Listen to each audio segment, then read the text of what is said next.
തദ്ദേശ ഭരണ എക്സൈസ് മന്ത്രി MP രാജേഷ് നമ്മോടൊപ്പം ഉണ്ട്. ശ്രീ MP രാജേഷ്, ഇപ്പോൾ ശ്രീ രമേശ് ചെന്നിത്തല ചൂണ്ടിക്കാണിച്ചതുപോലെ 40ഓളം സീറ്റുകളിൽ മാത്രം മത്സരിക്കുന്ന CPM-ന് എന്ത് ചെയ്യാൻ സാധിക്കും? നരേന്ദ്രമോദിയെ മാറ്റാനാണെങ്കിൽ മുഖ്യ പ്രതിപക്ഷമായ കോൺഗ്രസിനല്ലേ വോട്ട് ചെയ്യേണ്ടത്?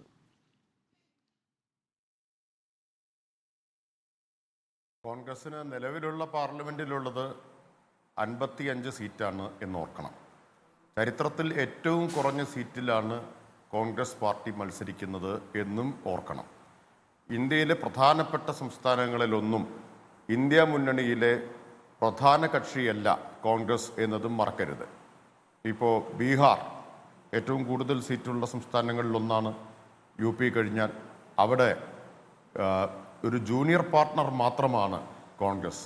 മഹാരാഷ്ട്ര കൂടുതൽ സീറ്റ് വരുന്ന മറ്റൊരു സംസ്ഥാനം, അവിടെയും വളരെ ജൂനിയർ പാർട്ട്ണർ മാത്രമാണ് ഇന്ത്യ മുന്നണിയെ.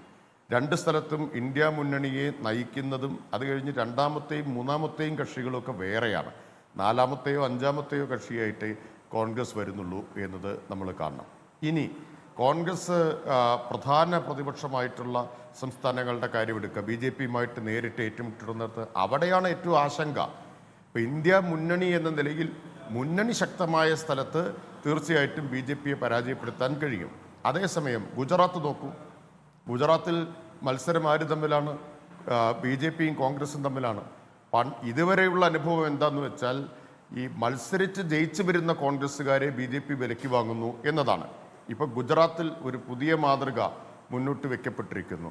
മത്സരിക്കുന്നതിന് മുമ്പേ കോൺഗ്രസ്സുകാരെ വിലയ്ക്ക് വാങ്ങുന്നു. അതാണ് നമ്മൾ സൂറത്തിൽ കണ്ടത്. നിലേഷ് കുംഭാനി എന്ന് പറയുന്ന കോൺഗ്രസ് സ്ഥാനാർത്ഥി സ്വന്തം നോമിനേഷൻ തള്ളി സ്വയം അതിന് BJP-യുമായി ഒത്തുകളിച്ച് ഇപ്പോൾ സ്ഥാനാർത്ഥി തന്നെ BJP ചേർന്നു. എതിരില്ലാതെ BJP-ക്ക് ജയിക്കാൻ സാഹചര്യം ഉണ്ടായി. ഈ ലോക്സഭാ തെരഞ്ഞെടുപ്പിലെ ആദ്യത്തെ സീറ്റ് BJP-ക്ക് സംഭാവന ചെയ്തത് ഇന്ത്യ മുന്നണിയിലൊരു കക്ഷി മറ്റൊരു കക്ഷിയുമല്ല കോൺഗ്രസ് ആണെന്ന് ഓർക്കണം. ഈ കോൺഗ്രസിനെ വിശ്വസിക്കാമെന്നാണോ പറയുന്നത്? ഈ കോൺഗ്രസിനെ ആർക്കാണ് വിശ്വസിക്കാനാവുക?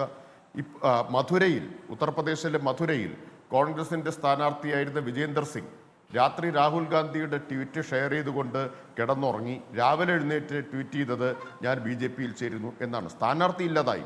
അങ്ങനെ എത്ര സ്ഥലത്താണ് കോൺഗ്രസിന് പ്രഖ്യാപിച്ച സ്ഥാനാർത്ഥികൾ BJP-യിലേക്ക് പോയ അനുഭവം? 1-2 സ്ഥലത്തല്ലല്ലോ, 1 ഡസൻ സ്ഥലത്തെങ്കിലും ഉണ്ടായിട്ടില്ലേ? അപ്പോൾ ഒരു തരത്തിലും വിശ്വസിക്കാൻ കൊള്ളാത്ത ഇന്ത്യ മുന്നണിയിലെ ഒരു കക്ഷിയുണ്ടെങ്കിൽ അത് കോൺഗ്രസ് ആണ് എന്ന് പറയേണ്ടി വരുന്നതിൽ ഖേദമുണ്ട്. പക്ഷെ അതല്ലേ യാഥാർത്ഥ്യം. ഇന്നലെ കേരളത്തിൽ KPCC-യുടെ പ്രസിഡന്റ്, കണ്ണൂരിലെ സ്ഥാനാർത്ഥി ഇന്നലെ ആവർത്തിച്ചിരിക്കുന്നു, എനിക്ക് BJP-യിലേക്ക് പോകണമെന്ന് തോന്നിയാൽ പോകും, അതിന് ഇവരുടെ സീറ്റ് വേണോ എന്നാണ്. അതായത് BJP-യിലേക്ക് പോകാൻ കോൺഗ്രസ്സുകാർക്ക് K. സുധാകരൻ ഉൾപ്പെടെയുള്ളവർക്ക് ആരുടെയും സീറ്റ് വേണ്ട എന്നവരൊരു അഭിമാനമായിട്ട് പ്രഖ്യാപിക്കുകയാണ്. ആരുടെയും സീറ്റില്ലാതെ ഞങ്ങൾക്ക് എപ്പോൾ വേണമെങ്കിലും പോകാവുന്ന പാർട്ടിയാണ് BJP എന്നത്. ആ കോൺഗ്രസിനെ ആശ്രയിച്ചോ വിശ്വസിച്ചോ അല്ല ഇന്ത്യ മുന്നണി നിൽക്കുന്നത് എന്ന് കാണണം. ഈ സൂറത്തിലെ സീറ്റ് ആം ആദ്മി പാർട്ടി ചോദിച്ചിട്ടും അവർക്ക് വലിയ സ്വാധീനമുള്ള സ്ഥലമായിരുന്നിട്ടും കോൺഗ്രസ് കൊടുക്കാതെ കോൺഗ്രസ് പിടിച്ചു വാങ്ങിയിട്ടാണ് ഇപ്പോൾ BJP-ക്ക് ദാനം ചെയ്തിരിക്കുന്നത്. അപ്പോൾ ആ കോൺഗ്രസ് അല്ല ഈ ഇന്ത്യ മുന്നണിക്ക് വിശ്വാസ്യതയും ഉറപ്പും നൽകുന്നത്. 2004 എന്നതുപോലെ ഇടതുപക്ഷത്തിനുണ്ടാവുന്ന അംഗബലമാണ്, അതുവഴി ഇന്ത്യ മുന്നണിക്കുണ്ടാവുന്ന നയങ്ങളിലെ വ്യക്തതയും നിലപാടുകളുടെ ദൃഢതയുമാണ് ഒരു ബദൽ ഗവൺമെന്റിന്റെ ഗ്യാരണ്ടി. ശ്രീ MP രാജേഷ്, ഇവിടെ വളരെ പ്രധാനപ്പെട്ട കാര്യം 2019 താങ്കളും ലോക്സഭാ തെരഞ്ഞെടുപ്പിൽ പാലക്കാട് നിന്ന് മത്സരിച്ചതാണ്. വലിയ കൊടുങ്കാറ്റ് പോലെ രാഹുൽ ഗാന്ധിയുടെ സാന്നിധ്യം വന്നു. അതുപോലെ തന്നെ ശബരിമല വിഷയവും ഉയർത്തിപ്പിടിക്കാൻ UDF-ന് സാധിച്ചു. ഈ 2024 ലോക്സഭാ തെരഞ്ഞെടുപ്പിൽ സാധാരണഗതിയിൽ എപ്പോഴും പറയാറുണ്ടല്ലോ അടിയൊഴുക്കുണ്ട് എന്നുള്ളത്. അടിയൊഴുക്ക് താങ്കൾ ഏതെങ്കിലും തരത്തിൽ താങ്കൾക്ക് ദൃശ്യമാകുന്നുണ്ടോ? ഇപ്പോൾ ഭരണവിരുദ്ധ വികാരം, പ്രത്യേകിച്ച് പിണറായി വിജയൻ സർക്കാരിനെതിരായ ഭരണവിരുദ്ധ വികാരമായിരിക്കും തങ്ങളുടെ വിജയത്തിൻ്റെ ഒന്നാമത്തെ കാരണം എന്ന് UDF പറയുന്നുണ്ട്. UDF-ന്റെ ആ വാദം തന്നെ BJP-യുടെ മുമ്പിലുള്ള കീഴടങ്ങലാണ്. അതായത് കേരളത്തിലെ UDF പറയുന്നത് ഇത് മോദിക്കെതിരായ സമരമല്ല, പിണറായി വിജയനെതിരായ സമരമാണ്. മോദി ഗവൺമെന്റിനെതിരായിട്ടുള്ള ഭരണവിരുദ്ധ വികാരത്തിലല്ല അവർക്ക് വിശ്വാസം. അവർ കേരളത്തിലെ ഗവൺമെന്റിനെതിരായ ഭരണവിരുദ്ധ വികാരം ഭാവനയിൽ കാണുകയാണ്.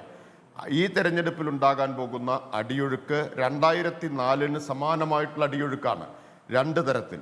ഒന്ന്, ഈ കോൺഗ്രസിനെതിരായിട്ടുള്ള അവിശ്വാസം കേരളത്തിൽ പ്രതിഫലിക്കും. BJPയെ താഴെ ഇറക്കണമെന്ന കാര്യത്തിൽ ഒരു സംശയവും ആർക്കും ഉണ്ടാവില്ല. അതിന് കോൺഗ്രസ് വിശ്വസിക്കാൻ കൊള്ളാത്ത ഒരു പാർട്ടിയാണ് എന്ന അവിശ്വാസം അത് ഒരു തരംഗമായിട്ട് ഈ തെരഞ്ഞെടുപ്പിൽ അലയടിക്കും. രണ്ട്, കേരളത്തെ ചരിത്രത്തിൽ ഒരു കാലത്തുമില്ലാത്ത വിധത്തിൽ ഇന്ത്യയിലെ ന്യൂനപക്ഷങ്ങളെ വേട്ടയാടിയതുപോലെ കേരളത്തിൽ ഇടതുപക്ഷ ഗവൺമെൻറ്റിനെ വേട്ടയാടിയ ഒരു കേന്ദ്ര ഗവൺമെൻറ് ഉണ്ട്. അതിൻ്റെ ഒപ്പം നിന്നവരാണ് കേരളത്തിലെ കോൺഗ്രസ്. 18 കോൺഗ്രസ് MP-മാർ എന്നതിനെതിരായിട്ടുള്ള പ്രതിഷേധവും ഒരു വികാരമായിട്ട് ഈ തെരഞ്ഞെടുപ്പിൽ അലയടിക്കും. ഇന്ത്യയിൽ ഇന്ന് വെളിച്ചത്തിൻ്റെ ഒരു തുരുത്താണ് കേരളം. ഇങ്ങനെ കേരളം നിൽക്കുന്നത് ഈ കോൺഗ്രസിനെ ആശ്രയിച്ചിട്ടാണോ? എന്തുകൊണ്ടാണ് ഇപ്പോഴും കർണാടകയിൽ വരെ നിന്ന് BJPയുടെയും സംഘപരിവാറിൻ്റെയും രാഷ്ട്രീയം അവിടെ നിൽക്കുന്നത്? കേരളത്തിൽ ഇടതുപക്ഷം ഒരു നെടുങ്കോട്ട കെട്ടിയിട്ടാണ്. ഇടതുപക്ഷ സർക്കാരിൻ്റെ നേതൃത്വത്തിൽ ഇടതുപക്ഷം കെട്ടിയ നെടുങ്കോട്ട മറികടക്കാൻ കഴിയാത്തത് കൊണ്ടാണ്. അല്ലാതെ ഈ അനിൽ ആന്റണിയെ പോലെ പത്മജയെ പോലെ പോയവരും ഇനി സുധാകരനെ പോലെ സീറ്റെടുത്ത് കാത്തു നിൽക്കുന്നവരും ഒക്കെ ആയിട്ടുള്ള ആളുകളുടെ ബലത്തിലല്ലല്ലോ കേരളം RSSന്റെ മുമ്പിൽ, സംഘപരിവാറിൻ്റെ മുമ്പിൽ തലകുനിക്കാതെ നിൽക്കുന്നത്. അതുകൊണ്ട് കേരളത്തിൽ ഇടതുപക്ഷത്തിന് എന്തെങ്കിലും ഒരു ഉലച്ചിലുണ്ടായാൽ കേരളം കൂടി RSS സംഘപരിവാർ പിടിക്കും എന്ന് ജനങ്ങൾ തിരിച്ചറിയുന്നുണ്ട്, മതനിരപേക്ഷവാദികൾ തിരിച്ചറിയുന്നുണ്ട്. അതുകൊണ്ട് തന്നെ ഈ കോൺഗ്രസും BJPയുമായിട്ട് ഒത്തുകളിക്കുന്ന, BJPയിലേക്ക് പോകാൻ ക്യൂവിൽ നിൽക്കുന്ന കോൺഗ്രസിന് എതിരായിട്ടുള്ള ജനവിധി കൂടി കേരളത്തിലുണ്ടാവും. നരേന്ദ്രമോദി സർക്കാരിനും മോദി സർക്കാരിൻ്റെ B ടീമായിട്ടുള്ള കോൺഗ്രസിനും എതിരായിട്ടുള്ള ജനവിധി ഈ തെരഞ്ഞെടുപ്പിലുണ്ടാവും. CPM സംസ്ഥാന സമിതി അംഗം MP രാജേഷാണ് സംസാരിച്ചത്. ഇനി